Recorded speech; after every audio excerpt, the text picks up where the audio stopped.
Hi guys, welcome back to my YouTube channel financial step. आज हम बात करेंगे एसबीआई के ऐसे शानदार फंड के बारे में जिसमें अगर आप इन्वेस्ट करते हैं तो आपके इन्वेस्टमेंट को 5 साल में 2.5 गुना बना देगा। और यही इन्वेस्टमेंट अगर आप एफडीआरडी में करते हो तो वहां से आपको 10 साल में डबल होते हैं।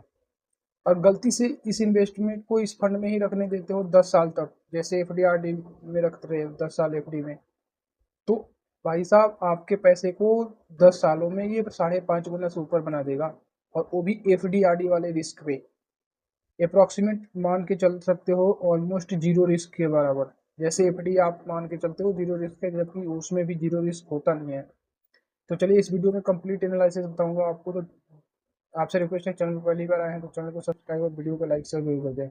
सबसे पहले बात कर लेते हैं इस फंड की। तो इस फंड एसबीआई का फंड होने वाला है। एसबीआई मतलब कि भरोसा देश देश के मैक्सिमम देश के सबसे बड़े बैंक और सबसे बड़े एमसी है। तो काफ़ी इन्वेस्टर को ऐसे लगता है एसबीआई का है तो एक काफ़ी ज़्यादा ट्रस्ट होता है। लेकिन म्यूचुअल फंड में आप किसी भी एमसी में इन्वेस्ट करते हो आपको ट्रस्ट उतना ही मिलता है जैसे आपकी एसबीआई का हो। तो इसके मिनिमम एसआईपी अमाउंट की बात करें तो आप मिनिमम 500 रुपये इन्वेस्टमेंट चालू कर सकते हो। मिनिमम लमसम अमाउंट की बात करें तो आप 5,000 रुपये कर सकते हो। अगर एक इंस्टॉलमेंट कट गया तो आप 1,000 रुपये का भी लमसम अमाउंट कर सकते हो।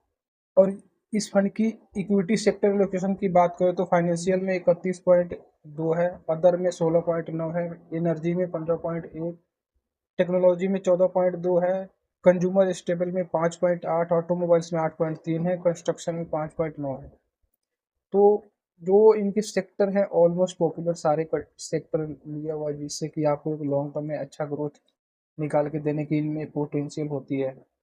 और इसकी होल्डिंग एनालिसिस की बात करें तो 50 कंपनियों में होल्डिंग होगा, जो कि देश की सबसे बड़ी कंपनियां होती है। मैं ऑलमोस्ट जीरो रिस्क इसलिए बोला था क्योंकि ये फंड जो है देश के 50 कंपनियों में, जो इंडिया के टॉप 50 कंपनियां होती है, ग्रोइंग कंपनियां, अगर इनकी थोड़ा सा भी परफॉर्मेंस डाउन होता है तो इनको निकाल के इससे लिस्ट से बाहर फेंक दिया जाता है। तो इस वजह से आपकी रिस्क को ऑलमोस्ट जीरो बैंक वाला मान सकते हो आप, क्योंकि इसमें टॉप जो इंडिया के टॉप ग्रोइंग कंपनी, सबसे बड़ी टॉप कंपनियां जो ग्रोइंग होती हैं उनको लिया जाता है।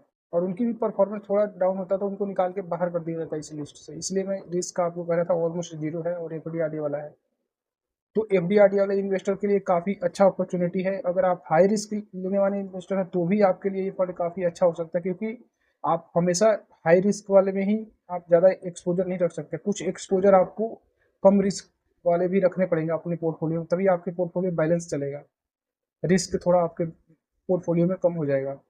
तो इसकी टॉप होल्डिंग की बात करें तो H D F C bank में 11.1% का एलोकेशन है, रिलायंस है, ICICI bank, Infosys, ITC, Tata Consultancy Services, Larsen and टर्बो, Bharti Airtel, Axis bank, State Bank of India. ऐसे 50 कंपनियां हैं जो कि टॉप के 50 कंपनियों में आपका होल्डिंग जाएगा।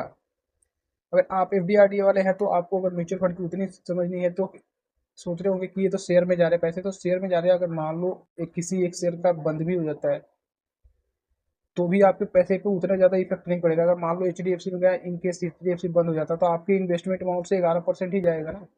ये 50 इंडिया के टॉपेस्ट 50 कंपनी तो बंद नहीं हो जाएगी। और ये कोई शॉप तो होता नहीं है, छोटा शॉप तो नहीं होता कि शटर गिराया और कल को क्लोज कर दिया, ऐसा कोई होता नहीं इनका। और इसकी रिटर्न की बात करें तो 1 साल का रिटर्न इसका 29.88 है, 3 साल की रिटर्न की बात करें तो 13.29, और 5 साल की रिटर्न की बात करें तो 18.34% का है, जो कि काफ़ी शानदार रिटर्न है। ये जो फंड है एसबीआई का Nifty index fund direct growth fund है। तो इसकी एक्सपेंस रेशियो भी काफ़ी कम होती है। इसकी एक्सपेंस रेशियो की बात करूँ तो सॉरी इसकी एक्सपेंस रेशियो की बात करते हैं, एक्सपेंस रेशियो 0.02% है, मतलब कि 20 पैसे के आसपास है, जो कि कम है। आपके लिए काफ़ी अच्छा होगा अगर आप इसमें इन्वेस्टमेंट करते हो तो। इसकी एग्जिट लोड की बात करें तो अगर आप 15 दिन से पहले निकालते हो तो 0.25% का एग्जिट लोड लगेगा, जो कि आप नाम मात्र में, क्योंकि कोई भी इन्वेस्टमेंट करता है तो 15 दिन के पहले तो रिडीम करता नहीं है। और इसमें टैक्स की बात करें तो अगर आप शॉर्ट टर्म कैपिटल गेन आपको 20% देना पड़ेगा, लॉन्ग टर्म कैपिटल गेन 12.5% लगता है, जो कि 1,25,000 से ऊपर की जो आपकी गेन होएगा। तो चलिए हम कैलकुलेट करके देख लेते हैं। अगर 50,000 रुपये इन्वेस्ट करते हो, 18% हमें एक्सपेक्टेड रिटर्न लेते हैं इसके तो आपकी 5 साल में जो 5 साल में आपकी फंड की वैल्यू होएगी 1,14,388 रुपये की। और इसको 10 साल तक होल्ड कर लेते हो तो आपकी फंड की जो वैल्यू होगी 2,61,692 रुपये, 50,000 रुपये जो इन्वेस्ट करोगे।